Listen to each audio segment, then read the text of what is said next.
Hello students, कैसे हैं आप सब लोग। उम्मीद करती हूँ सब अच्छे होंगे और स्वस्थ होंगे। मैं Meena Rana ICT virtual class में आपका स्वागत करती हूँ। स्टूडेंट्स, हम पढ़ रहे हैं क्लास 9th की हिंदी और यहाँ पर देखिए गद्य खंड से हमने यहाँ पर एक नया चैप्टर हम पढ़ेंगे। महादेवी ब्रह्मा जी द्वारा लिखित एक यहाँ पर संस्मरण है जिसमें वो अपने बचपन की बात हमें बता रही हैं। तो चैप्टर का नाम है मेरे बचपन के दिन। ठीक है, तो इससे पहले चैप्टर को पढ़ने से पहले हम इनके थोड़ा सा जीवनी के बारे में यहाँ पर कुछ पढ़ लेते हैं। तो देखिए महादेवी ब्रह्मा जी ये एक छायावादी कवित्री थी। ठीक है ना। तो महादेवी ब्रह्मा ब्रह्मा का जन्म 1907 में उत्तर प्रदेश के फर्रुखाबाद शहर में हुआ था। उनकी शिक्षा दीक्षा प्रयाग में हुई थी। तो ये कहाँ की रहने वाली थी? उत्तर प्रदेश की। और शिक्षा इनका प्रयाग में हुई थी। ठीक है। प्रयाग महिला विद्यापीठ में प्राचार्य पद पर लंबे समय तक कार्य करते हुए उन्होंने लड़कियों की शिक्षा के लिए काफी प्रयत्न किए। सन 1987 में उनका देहांत हो गया था। तो इनका जन्म 1907 में और 1987 ईस्वी में इनका देहांत हो गया था, यानी कि 80 साल तक इन्होंने यहाँ पर हमारे हिंदी साहित्य में जो है अपना योगदान दिया। तो महादेवी ब्रह्मा जी जो है छायावाद के प्रमुख कवियों में से एक थी।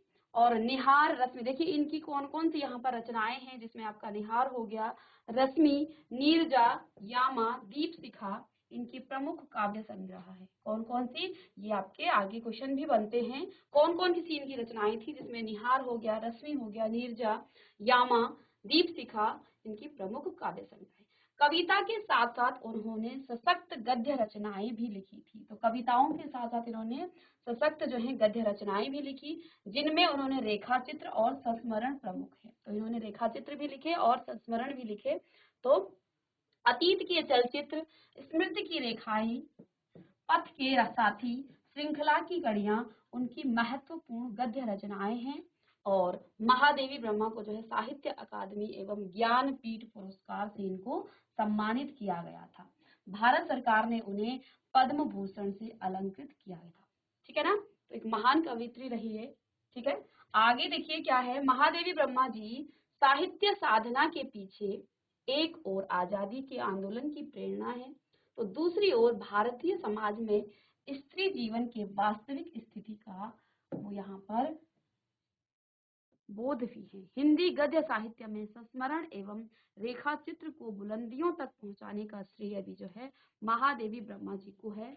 उनके संस्मरणों और रेखा चित्रों में शोषित पंडित लोगों के प्रति ही नहीं बल्कि पशु पक्षियों के लिए भी आत्मीयता एवं अक्षय करुणा प्रकट हुई है।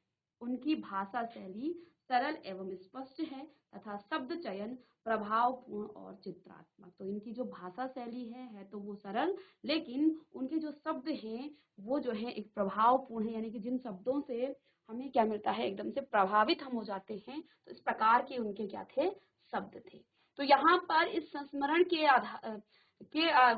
माध्यम से वो जो है अपने बचपन के दिनों की बात आपको बताना चाह रही हैं। तो मेरे बचपन के दिन में, आगे कहती हैं महादेवी ब्रह्मा जी कह रही हैं कि मेरे बचपन के दिन में महादेवी जी ने अपने बचपन के उन दिनों को स्मृति के सहारे लिखा है जब मैं विद्यालय में पढ़ रही थी। इस अंश में लड़कियों के प्रति सामाजिक रवैये, विद्यालय की सहपाठिनियों, छात्रावास के जीवन और स्वतंत्रता आंदोलन के प्रसंगों का बहुत ही सजीव वर्णन है। ठीक है। आगे क्या कह रही हैं? तो देखिए मेरे बचपन के दिन में, बचपन की स्मृतियों में एक विचित्र सा आकर्षण होता है। क्या कहती हैं? बचपन के स्मृतियों में एक विचित्र सा आकर्षण होता है। कभी कभी लगता है जैसे सपने में सब देखा होगा, परिस्थितियां बहुत बदल जाती हैं। तो यहाँ पर लेखिका क्या कह रही है कि मेरे बचपन की जो स्मृतियां हैं में एक विचित्र सा आकर्षण होता है। ठीक है ना। कभी कभी लगता है जैसे सपने में सब देखा होगा, यानी कि जो सब मेरे बचपन की बातें हैं मुझे सपना सा लगता है। परिस्थितियां बहुत बदल गई हैं, जैसे बचपन के दिन थे वो अब नहीं रहे हैं। अपने परिवार में मैं कई पीढ़ियों के बाद उत्पन्न हुई, यानी कि वो क्या कह रही हैं कि मैं अपने परिवार में कई पीढ़ियों के बाद उत्पन्न हुई हूँ, यानी कि मेरे से पहले यहाँ पर बेटियां नहीं थी। ठीक है ना। मेरे परिवार में प्राय 200 वर्ष तक कोई लड़की थी ही नहीं। क्या कह रही है वो कि 200 वर्ष तक मेरे परिवार में कोई लड़की थी ही नहीं। सुना है कि उनके पहले लड़कियों को पैदा होते ही परम धाम भेज देते थे, यानी कि वो क्या करते थे, भ्रूण हत्या, लड़कियों को मार देते थे। ठीक है ना। तो यहाँ पर क्या कह रही है महादेवी जी, लेखिका क्या कह रही है कि मेरे परिवार में भी इस प्रकार की रीतियां चलती थी जहां पर लड़कियों को मार दिया जाता था। इसी कारणवश 200 वर्ष तक भी मेरे परिवार में मुझसे पहले कोई लड़की नहीं थी। फिर मेरे बाबा ने मुझे बहुत दुर्गा पूजा की। बाबा का मतलब यहाँ पर दादा से बोला जाता है जिनको, ठीक है ना, आपके दादा, तो यहाँ पर वो बाबा बोला करती थी। फिर आगे क्या कहती हैं कि फिर मेरे बाबा ने बहुत दुर्गा पूजा की और हमारी कुल देवी दुर्गा थी। आगे वो कह रही हैं कि हमारी कुल देवी कौन थी, दुर्गा थी। ठीक है ना। मैं उत्पन्न हुई तो मेरी बड़ी खातिर हुई और मुझे बहुत सब नहीं सहन करना पड़ा। तो वो क्या कह रही हैं, क्योंकि बहुत सालों के बाद एक यहाँ पर लड़की पैदा हुई थी और उनके बाबा ने भी भगवान से, माँ दुर्गा से इस प्रकार की उन्होंने क्या एक मन्नत मांगी थी कि उनको एक पोती चाहिए। तो उन्होंने जब वो उत्पन्न हुई तो क्या कह रही हैं कि बड़ी खातिर हुई, तो बहुत धूमधाम से सभी लोगों को प्रसन्नता हुई होगी। ठीक है ना, क्योंकि इतने सालों के बाद जब लड़की पैदा होती है और उनकी खासकर उनके मन में ये था कि हमारी क्या हो, एक पोती हो। तो उन्होंने क्या कह रही हैं कि मेरी जो है बड़ी खातिर हुई और मुझे वह सब नहीं सहना पड़ा। तो जो मुझसे पहले जो लड़कियां हुई उनको सीधे मार दिया जाता था, उनको परम धाम पहुंचा दिया जाता था। तो यहाँ पर लेखिका क्या कह रही हैं कि मुझे वो सब नहीं सहना पड़ा जो मुझसे पहले की लड़कियों को सहना पड़ा, जो अन्य लड़कियों को सहना पड़ता है। परिवार में बाबा फारसी और उर्दू जानते थे। तो कह रही हैं कि परिवार में जो उनके दादाजी थे वो फारसी और उर्दू जानते थे। ठीक है। और पिता ने अंग्रेजी पढ़ी थी और उनके जो पिताजी थे उन्होंने अंग्रेजी पढ़ी थी। हिंदी का कोई वातावरण नहीं था और ये वातावरण ना होते हुए भी वो हिंदी की एक कवित्री वो है। ठीक है ना। तो एक लेखिका है, एक साहित्यकार है। तो कह रही हैं कि हिंदी का हमारे परिवार में कोई वातावरण नहीं था, यानी कि हिंदी वाला कोई नहीं था। आगे कहती हैं कि मेरी माता जबलपुर से आई और तब वे अपने साथ हिंदी लाई। तो कह रही हैं कि जो मेरी माता जी हैं वो जबलपुर से आई तो तब अपने साथ वो क्या लाई, हिंदी लाई। वे पूजा पाठ भी बहुत करती थी। तो लेखिका कह रही है कि मेरी माता जी जो हैं बहुत पूजा पाठ करती थी। पहले पहल उन्होंने मुझको पंचतंत्र पढ़ना सिखाया। तो उन्होंने पंचतंत्र की जो कहानी है वो उनको पढ़ाना सिखाया। बाबा कहते थे इसको हम विदुषी बनाएंगे। तो यहाँ पर जो विदुषी शब्द है ना, ये विदुषी का मतलब होता है एक विद्वान स्त्री को विदुषी कहा जाता है। ठीक है ना। आप जब हिंदी में आप वो पढ़ते हैं तो वहां पर आप देखेंगे विदुषी क्या होती है, पढ़ी लिखी, यानी कि एक विद्वान स्त्री को क्या कहा जाता है, विदुषी। तो वो क्या बनाना चाहते थे, अपनी बेटी को एक विदुषी बनाना चाहते थे, एक पढ़ी लिखी लड़की वो बनाना चाहते थे, एक विद्वान बनाना चाहते थे। मेरे संबंध में उनका विचार बहुत ऊंचा था। तो क्या कह रही है आगे लेखिका कि जिस प्रकार से पहली की पीढ़ियों में लड़कियों को मार दिया जाता था और लगभग 200 साल के बाद लेखिका का जन्म होता है इस परिवार में, और वो क्या कह रही है कि बड़े धूमधाम से जब मैं पैदा हुई तो बड़े धूमधाम से मेरा स्वागत किया गया। उसके बाद जो अन्य लड़कियों को उस समाज में उस दौर के लड़कियों को सहन करना पड़ता था, तो इस परिवार में उनको वो सुख सुविधाएं मिली। सभी चाहते थे कि वो एक अच्छी बने, एक विद्वान बने, वो पढ़ी लिखी रहे। ठीक है ना। तो क्या कह रही है, इसलिए पंचतंत्र भी पढ़ा मैंने, संस्कृत भी पढ़ी। तो क्या कह रही है आगे कि मेरे मेरे संबंध में जो है उन सभी का क्या था, एक उच्च विचार था, अच्छे विचार थे कि इनको हम पढ़ा लिखा बनाएंगे। इससे पहले भी आप जानते हैं कि हमारा समाज किस प्रकार का था। यहाँ लड़कियों को पढ़ने लिखने की ज्यादा यहाँ पर इजाजत नहीं दी जाती थी। ये सोचा जाता था कि लड़कियां घर में रहकर घर के काम करेंगी और लड़के ही बाहर जॉब या नौकरी जो भी है वो करेंगे। लेकिन आज का समाज हमारा बदल चुका है, आज की परिस्थितियां बदल गई हैं, सबकी सोच जो है बदल गई है। तो अब सभी जो है लड़कियों पर आगे, और हमारी सरकार भी इस चीज को क्या करती है, आगे मोटिवेट करती है और कई योजनाएं भी यहाँ पर बनाती है। ठीक है ना। तो पहले दौर में आज से लगभग 20-25 साल पहले भी थोड़ा सा था, लेकिन इससे उससे पहले 20-40 साल 50 साल पहले तो बहुत ज्यादा ये था कि लड़कियों को स्कूल ही नहीं भेजा जाता था। ये जो है एक प्रकार से अपराध समझा जाता था कि लड़कियों को घर से बाहर नहीं निकलना है। तो इस प्रकार का समाज था हमारा। ठीक है ना। दहेज प्रथा, कई प्रकार की कुरीतियां थी और धीरे धीरे हमारा समाज शिक्षित होता है और फिर जो है वो कुरीतियां भी धीरे धीरे समाप्त होती हैं और फिर हमारा अब तो हमारा कानून बन जो गया है जिसमें सबको जो है अलग अलग जो है सभी को समान यहाँ पर क्या दी जाती है, महत्व दी जाती है। सभी समान है, चाहे वो लड़का है चाहे लड़की है, ठीक है ना। और सरकार ने भी आज के युग में कई प्रकार के इस प्रकार के जो है कानून भी बना दिए हैं जिससे वो लड़कियों को पहले गर्भ में ही मारा जाता था और उस पर भी रोक लगाने के लिए कई प्रयास जो है सरकार कर रही है। लेकिन देखिए जब तक हमारा समाज अपने मन से जागरूक नहीं होता है तब तक वो चोरी छिपे इस प्रकार की हरकतें अभी भी करता है, ठीक है ना। तो ये चीजें हैं, समाज को जागरूक अपने मन से होना चाहिए, उसको खुद से अगर वो जागरूक है हमारा समाज तो उसे किसी कानून की आवश्यकता नहीं पड़ती है, नहीं तो हम कानून से छिप कर भी इस प्रकार के जो है कुकृत्य हम करते रहते हैं, ठीक है। तो उस समय का ये दौर था जब लड़कियों को मार दिया जाता था, लड़कियों की यहाँ पर कोई महत्व नहीं थी, ठीक है। तो यहाँ पर लेखिका क्या कह रही है कि लगभग 200 साल उनके परिवार में भी इस प्रकार के कृत्य हुआ कर किया, ठीक है ना, हुआ था। तो उनके जो बाबा थे, जिनको वो दादाजी को वो बाबा कहा करते थे, तो उनके बाबा जी ने दुर्गा पूजा की, एक मतलब लड़की को कि उन्होंने एक मन्नत मांगी ताकि उनके घर में एक लड़की जन्म। तो जब इन्होंने जन्म लिया तो इनका काफी यहाँ पर आदर सत्कार किया गया और आगे सभी उनको जो है आगे पढ़ा लिखा कर आगे बढ़ाना चाह रही थी। तो यही बातें वो अपनी बचपन की यहाँ पर बताती हैं कि उनके जो बाबा थे वो फारसी और उर्दू जानते थे, अंग्रेजी उनके पिताजी जानते थे। वो कह रही है कि हिंदी का कोई वातावरण नहीं थी, जबकि वो हिंदी साहित्य की एक लेखिका है, ठीक है ना। तो आगे कहती है कि मेरी माता जबलपुर से आई और तब वे अपने साथ हिंदी लेके आई, यानी कि वो हिंदी जानती थी वे माता।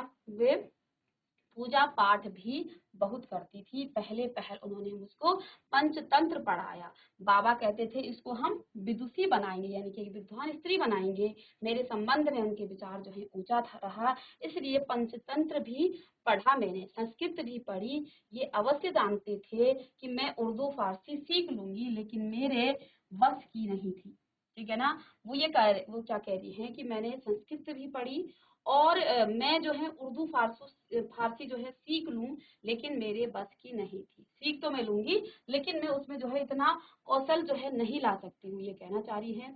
मैं जब एक दिन मौलवी साहब को देखा, वो कह रही है कि मैंने जब एक दिन मौलवी साहब को देखा तो बस दूसरे दिन मैं चारपाई के नीचे जा चुकी। क्या कह रही हैं, एक दिन मैंने किसको देखा, मौलवी साहब को देखा तो वो चारपाई के नीचे जा छिपी। तब पंडित जी आए और संस्कृत पढ़ाने। तब पंडित जी कौन आए, किसके लिए आए, उनको संस्कृत पढ़ाने के लिए।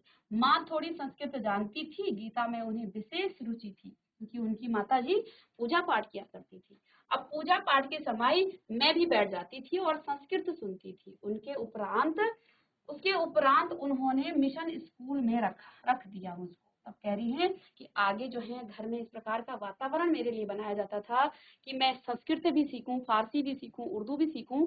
और मुझे जो है मौलवी साहब को देखा तो वो चारपाई के नीचे छिप गई। तो तब पंडित जी को उनके लिए जो है एक प्रकार से जैसे ट्यूशन हम आजकल के लगाते हैं, तो उनको संस्कृत पढ़ाने के लिए वहां पर पंडित जी को बुलाया गया। तो वो क्या कह रही हैं कि पंडित जी आए और संस्कृत पढ़ाने के लिए, ठीक है। माँ थोड़ी संस्कृत जानती थी क्योंकि गीता में उन्हें विशेष रुचि थी। उनकी माताजी जो है पूजा पाठ में रुचि रखती थी। पूजा पाठ के समय में ये बैठ जाती थी। वो क्या कह रही है लेखिका कि जब माताजी मेरी की पूजा पाठ करती थी तो वो भी अपनी माताजी के साथ बैठ जाती थी, ठीक है ना। आगे उन्होंने बताया कि उनके उसके उपरांत उन्हें मिशन स्कूल में रख दिया मुझको, ठीक है ना। मिशन स्कूल में वातावरण दूसरा था। अब क्या कह रही है कि वहाँ वातावरण दूसरा ही था, प्रार्थना दूसरी थी और मेरा मन नहीं लगा, वहां जाना बंद कर दिया। जाने में रोने धोने लगी। तो वो क्या कह रही है, मुझे स्कूल में उन्होंने डाल तो दिया लेकिन वहां का वातावरण बिल्कुल अलग था, इसलिए उन्होंने वहां जाना बंद कर दिया और वो जाने के लिए क्या करने लगी, वहां पर रोने लग गई, ठीक है। तब उन्होंने मुझको जो है कहाँ पर रखा, क्राफ्टवेट गर्ल्स कॉलेज में भेजा, जहां मैं 5वीं दर्जे में, तो आगे उन्होंने वहां पर गर्ल्स कॉलेज था वहां पर रखा, जहां मैं 5वें दर्जे में भर्ती हुई, यानी कि 5वें में उनको वहां पर एडमिशन वहां पर किया गया। यहाँ का वातावरण बहुत अच्छा था। आगे बताती है लेखिका कि यहाँ जो है उस जो स्कूल था बहुत अच्छा था, वातावरण यहाँ पर अच्छा था। उस समय हिंदू लड़कियां भी थी, और क्या कह रही है कि उस समय वहां पर हिंदू लड़कियां भी थी, ईसाई भी थी, और हम लोगों का एक ही मैस था, ठीक है ना। और आगे कह रही है कि उस मैस में प्याज तक नहीं बनता था। तो देखिए, मैस जहाँ पर खाना बनाया जाता है उसको कहा जाता है। तो क्या कह रही है कि जब मुझे जो है इस गर्ल्स कॉलेज में एडमिशन दिया गया 5वीं में, तो क्या कह रही है कि वहां पर एक मैस था, और मैस में जो है प्याज तक नहीं बनता था। वहां छात्रावास के हर एक कमरे में हम 4 छात्राएं रहती थी। तो वो एक प्रकार से जिसको आप हॉस्टल भी कहते हैं, तो उस प्रकार का स्कूल था जहां पर वो क्या कह रही है कि हर कमरे में 4 लड़कियां रहती थी, ठीक है। उसमें पहली ही साधिन सुभद्रा कुमारी मिली। तो वो क्या कह रही है कि उनमें जो है पहली ही कौन मिली, साथिन, जो उनकी साथिन यानी कि जो उनकी साथ वहां पर रहती थी, ठीक है ना, ये साथिन है। साथिन सुभद्रा कुमारी मिली, 7वें दर्जे में वे मुझसे 2 साल सीनियर थी। तो आगे क्या कह रही है कि 7वें दर्जे में जो है वो मुझसे क्या थी, 2 साल सीनियर थी। वे कविता लिखती थी। आपने सुभद्रा कुमारी की भी कविताएं पढ़ी होंगी, तो वो उन्हीं के साथ पढ़ा करती थी, ठीक है ना। और मैं भी बचपन से तुक मिलाती आई थी। तो वो क्या कह रही है कि वो क्या लिखा करती थी, वो कविता लिखती थी, और मैं भी जो है बचपन से ही तुक मिलाया करती थी। बचपन में माँ लिखती थी, पद भी गाती थी। तो वो कह रही है कि बचपन में जो है माँ लिखती थी और पद भी गाती थी। मीरा के पद विशेष रूप से गाती थी। तो अब फिर बता रही है कि मेरी माता जी जो है मीरा के पद जो है विशेष रूप से गाती थी। सवेरे जागिए और कृपा निधान पंछी बन बोले।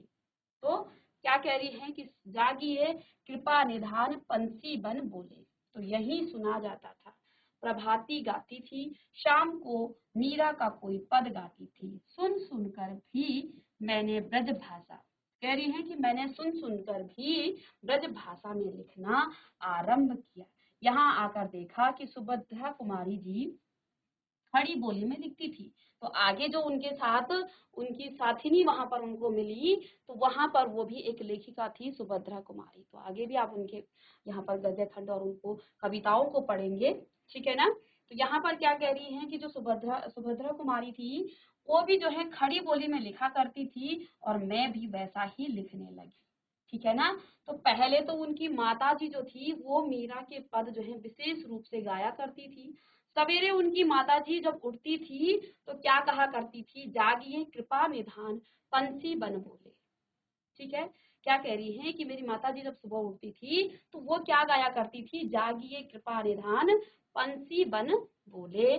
यही सुना जाता था, और प्रभाती गाती थी। तो शाम को मीरा का कोई पद गाती थी, और ये सुन सुनकर कह रही है कि मैंने भी ब्रज भाषा में लिखना आरंभ किया था। तो जो परिवार का माहौल था वहां से उन्होंने ब्रज भाषा में कुछ लिखना आरंभ किया। लेकिन जब उनको गर्ल्स हॉस्टल में डाला गया, वहां पर उनको कौन मिली, उनको सुभद्रा कुमारी जी मिली। वो भी एक लेखिका हैं जो कविता लिखा करती थी। तो वहां पर उनको देख देख कर उन्होंने देखा कि जो सुभद्रा कुमारी जी हैं वो खड़ी बोली में लिखती हैं, तो वो भी जो है उनको देख देख करके वैसा ही लिखने लगी थी। लेकिन यहाँ पर क्या कह रही है कि सुभद्रा जी बड़ी जो है बड़ी थी और प्रतिष्ठित हो चुकी थी, उसमें छिपा छिपा कर लिखती थी मैं, ठीक है ना। एक दिन उन्होंने, क्या कह रही हैं कि उनसे मैं छिपा छिपा कर लिखती थी, ठीक है ना, यानी कि उनको नहीं दिखाती थी, ठीक है। एक दिन उन्होंने कहा, महादेवी तुम कविता लिखती हो? तो उन्होंने एक दिन पूछा, किससे, क्योंकि वो थोड़ा सा बड़ी थी 2 साल, तो उन्होंने महादेवी से पूछा कि महादेवी क्या तुम कविता लिखती हो? मैंने डर के मारे कहा नहीं। तो क्योंकि वो उनसे सीख तो रही थी, लेकिन छुप छुप के उन्होंने उनको बताया नहीं कि वो भी इस प्रकार की जो है कविताएं वगैरह वो लिख रही हैं। तो जब उन्होंने एक दिन पूछ लिया कि क्या तुम भी कविता लिखती हो, तो मैंने डर के मारे क्या कहा, नहीं। अंत में उन्होंने मेरे डेस्क की किताबों की तलाशी की। अंत में उन्होंने मेरे डेस्क की किताबों की तलाशी ली, और बहुत सा निकल पड़ा उनमें से। तब जैसे किसी अपराधी को पकड़ते हैं, ऐसे उन्होंने एक हाथ में कागज लिए और एक हाथ में मुझको पकड़ा, और पूरे हॉस्टल में दिखाई कि ये कविता लिखती है। तो उससे पहले जो है क्या कहा कि जो सुभद्रा कुमारी जी थी वो प्रतिष्ठित हो चुकी थी, यानी कि एक प्रकार से फेमस हो चुकी थी उस हॉस्टल में कि ये कविताएं लिखती हैं। अब महादेवी जी भी यहाँ पर कविता लिख रही है, उनको देख देख के उन्होंने भाषा भी सीखी, इस प्रकार की खड़ी बोली। जैसे पहले वो अपने परिवार से ब्रज भाषा सीख कर आई थी और उसी ब्रज भाषा में वो लिखा करती थी। जैसे उनकी मदर जो है, उनकी माता जो है मीरा के पद को गुनगुनाती थी, सुबह शाम गाती थी, तो वो उसी भाषा में लिखने लग गई थी। लेकिन जब हॉस्टल में उन्होंने वहां पर एडमिशन लिया, वहां पर उन्होंने प्रवेश लिया, तो वहां पर उनकी भेंट किससे हुई? उनकी भेंट उनके साथ जो है सुभद्रा कुमारी जी भी वहां पर पढ़ती थी। हालांकि वो 2 साल उनसे बड़ी थी, यानी कि वो 5वीं में थे और वो 7वीं में। और अब जो है वो जो है चोरी चोरी जो है महादेवी जी भी यहाँ पर अपनी कविताएं लिखने लगी। लेकिन उनको पता चल गया, उन्होंने पूछा, पूछने पर उन्होंने मना किया डर के मारे। लेकिन उन्होंने उनके डेस्क में उनकी किताबों की तलाशी ली और उनको बहुत कुछ जो उन्होंने लिखा था वो सब मिल गया। उन्होंने ऐसे ही एक हाथ, अब कह रही हैं कि मुझे ऐसा लगा जैसे मैंने कोई अपराध किया होगा। एक हाथ में उन्होंने वो कविताएं पकड़ी हुई थी और दूसरे हाथ में जो है ऐसे ही उन्होंने एक हाथ में कागज लिए और दूसरे हाथ से मुझको पकड़ा और पूरे हॉस्टल में दिखाई। तो उन्होंने जैसे कोई चोरी करता है और हम क्या करते हैं, उसकी चोरी की हुई वस्तु को क्या करते हैं, एक हाथ में लेके और दूसरे हाथ में छोटे बच्चे को आपने देखा होगा, और फिर दूसरे हाथ में छोटे बच्चे को पकड़ते हैं और किसी को दिखाना हो तो फिर दिखाते, देखो इसने ये चोरी करी है। ठीक है ना? तो इसी प्रकार से हालांकि वो उनके अंदर क्या था, एक अच्छा गुण था, ठीक है ना, एक कौशल था। लेकिन वो जो है एक प्रकार से उनकी तारीफ कर रही थी कि देखो इनमें ये जो है कविता भी लिखती है। फिर हम दोनों की मित्रता हो गई। तो देखो, जब देखिए एक जैसी किसी में क्या होती है, काबिलियत होती है ना, तो फिर उसकी काबिलियत देखिए, ये नहीं देखा जाता वहां पर छोटा बड़ा, क्योंकि जब हुनर किसी के अंदर होता है ना, हुनर, तो वो जो है एक दूसरे के मित्र बन जाते हैं। ठीक है ना? तो अब वो है जो है जब उनकी कविताओं को देखती है यहाँ पर सुभद्रा जी, तो वो महादेवी जी के साथ वो दोनों का क्या हो जाता है, उन दोनों की मित्रता हो जाती है। ठीक है ना? क्राफ्टवेट में एक पेड़ की डाल नीचे थी। तो क्या कह रही है, इस हॉस्टल में जो है एक पेड़ की जो डाल थी वो नीचे थी। उस डाल पर हम लोग बैठ जाते थे, और उस डाल पर वो कह रही है कि हम लोग बैठ जाते थे। जब और लड़कियां खेलती थी तब हम लोग जो है तुक मिलाते थे, कविताओं को का जो है वो लिखा करती थी। तो वो दोनों क्या कह रही है कि लोग खेलते थे और हम लोग जो है तुक मिलाते थे। उस समय एक पत्रिका निकलती थी, स्त्री दर्पण। तो कह रही है कि उस समय जो है एक पत्रिका भी निकलती थी जिसका नाम क्या था, स्त्री दर्पण। उसी में भेज देते थे अपनी तुकबंदी और छप भी जाती थी। फिर यहाँ कवि सम्मेलन होने लगे, तो फिर आगे यहाँ पर कवि सम्मेलन होने लगे, तो हम लोग भी उसमें जाने लगे। हिंदी का उस समय प्रचार प्रसार था। अब उस समय जो है हिंदी का क्या हो रहा था, प्रचार प्रसार हो रहा था। मैं सन 1917 में आई थी, उसके उपरांत गांधी जी का सत्याग्रह आरंभ हो गया और आनंद भवन स्वतंत्रता के संघर्ष का केंद्र हो गया। तो यहाँ पर वो क्या कह रही है कि उस समय जो है फिर उसके बाद दोनों में मित्रता हो गई, और जब लोग जो है खेला करते थे, तो यहाँ पर महादेवी वो सुभद्रा जी कह रही हैं कि हम दोनों क्या करते थे, हम दोनों तुक मिलाते थे, कविताओं को लिखा करते थे। उस समय एक पत्रिका निकली थी जिसका नाम क्या था, स्त्री दर्पण। दर्पण उसी में भेज देते थे, वो अपनी पत्री अपनी कविताओं को उसी दर्पण में वो भेजा करते थे और अपनी तुकबंदी उनकी यहाँ पर छप भी जाती थी। अब फिर यहाँ कवि सम्मेलन होने लगे। यहाँ पर कवि देखे, जो आपने देखा होगा टीवीओ में भी कवि सम्मेलन होते थे, होते हैं अभी भी। तो हम लोग भी उसमें जाने लगे। हिंदी का उस समय जो है प्रचार प्रसार हो रहा था। ठीक है ना? उस समय हिंदी का क्या हो रहा था, प्रचार और प्रसार। मैं सन 1917 में आई थी, उसके उपरांत वहां पर गांधी जी का सत्याग्रह आरंभ हो गया था और आनंद भवन स्वतंत्रता के संघर्ष का केंद्र हो गया था। तो आप जानते हैं सत्याग्रह जो है गांधी जी ने शुरू किया था, तो कहाँ पर वो हुआ था, आनंद भवन पे। ठीक है?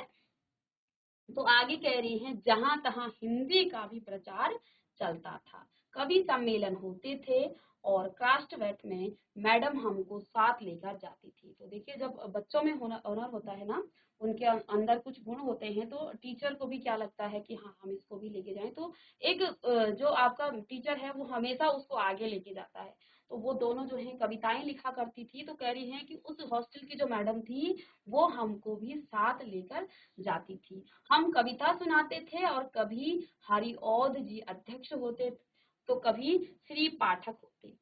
ठीक है ना, श्रीधर पाठक होते, ठीक है ना। तो क्या कह रही है कि हम जो है जब मैडम हमको अपने साथ लेके जाती थी, हम वहां पर कविता सुनाते थे, ठीक है। वहां पर कह रही हैं कि कभी हरिऔध जी क्या होते थे वहां पर, कभी अध्यक्ष होते थे और कभी श्रीधर पाठक होते थे, ठीक है ना। कभी रत्नाकर जी होते थे और कभी कोई होता था, तब हमारा नाम पुकारा जाए, बेचैनी से सुनते रहते थे, हमको प्राय प्रथम पुरस्कार जो है मिलता था, 100 से भी कम पदक नहीं मिले होंगे। तो क्या कह रही है कि उसी समय से स्कूल के टाइम से ही वो जो है अपने कविताओं को लिखा करती थी, ठीक है ना। तो कह रही है कि हम जो है मैडम हमको वहां से अपने साथ लेके जाया करती थी, और जहां पर वो सम्मेलन होते थे वहां पर जो अध्यक्ष थे, पहले कभी हरिऔध जी या कभी श्रीधर पाठक जी होते थे, ठीक है ना, कभी रत्नाकर जी, तो कभी कोई होता था। तो क्या कह रही है कि हमारा नाम पुकारा जाता था, तो हम बेचैनी से जो है उसका इंतजार किया करते थे कि कब हमारा नाम पुकारा जाए। तो कह रही है कि प्राय हमको जो है मुझको प्राय प्रथम पुरस्कार मिलता था। तो आगे जो है लेखिका कह रही है कि जब भी हम इन सम्मेलन में सम्मिलित होते थे तो हमें जो है प्राय प्रथम पुरस्कार मिलता था, 100 से कम पदक भी मिले होंगे उनमें से मुझे। कह रही है कि मुझे जो है 100 से मतलब यानी कि 100 के नजदीक तक इतने मुझे जो है इन प्रकार से क्या मिल गए थे, पदक जो है मिल गए थे। एक बार की घटना याद आती है, आगे जो है वो अपने संस्मरण में कह रही है कि एक बार की उनको आगे जो है घटना याद आ गई है कि एक कविता पर मुझे चांदी का एक कटोरा मिला था। तो क्योंकि वो अपने बचपन की यादों को यहाँ पर हमारे साथ शेयर कर रही है, हमारे साथ यहाँ पर बोल रही हैं कि हमारे जो है बचपन में क्या क्या मैं किया करती थी, किस प्रकार से मैंने अपने लेख लिखे, कविताओं कैसे मैंने और किसके संपर्क में मैं यहाँ पर कविताओं को मैंने लिखा है। तो कह रही हैं कि एक बार की उनको घटना यहाँ पर याद आ रही है कि एक कविता पर मुझे जो है चांदी का एक कटोरा मिला, ठीक है ना। तो आगे क्या कह रही है कि बड़ा नक्का नकाशीदार सुंदर उस दिन सुभद्रा नहीं आ गई थी, सुभद्रा प्राय नहीं जाती थी। कवि सम्मेलन में मैंने उनसे आकर कहा देखो यह मिला, तो जिस दिन उनको चांदी का एक कटोरा मिला, तो उस दिन जो है वहां पर सुभद्रा जी प्राय कह रही है कि वो नहीं गई थी, और उस दिन भी नहीं गई थी क्योंकि वो प्राय कम जाती थी, ठीक है। मैंने उनसे आकर कहा देखो यह मिला, ठीक है ना। तो सुभद्रा ने कहा ठीक है, अब तुम एक दिन खीर बनाओ और मुझको इस कटोरे में खिलाओ। तो इस पर जो है सुभद्रा जी ने उनसे क्या कहा कि ठीक है, आपको चांदी का कटोरा मिला है, तो आप क्या करो, इसी कटोरे में मुझे जो है खीर भी खिलाओ, ठीक है। तो आगे देखिए, उसी बीच जो है आनंद भवन में बाबू आए, और हम लोग तब अपने जेब खर्च में से हमेशा एक एक दो दो आने देश के लिए बचाते थे। तो क्या कह रही हैं कि जो उनको जेब खर्चा मिलता था उसमें से वो हमेशा क्या करते थे, देश के लिए बचाते थे, और जब बाबू आते थे तो वह पैसा उन्हें दे देते थे, ठीक है ना। उस दिन जब बाबू के पास मैं गई तो अपना कटोरा भी लेती गई, मैंने निकल कर बाबू को दिखाया, मैंने कहा कविता सुनाने पर मुझको यह कटोरा मिला है। कहने लगे अच्छा दिखा तो मुझको।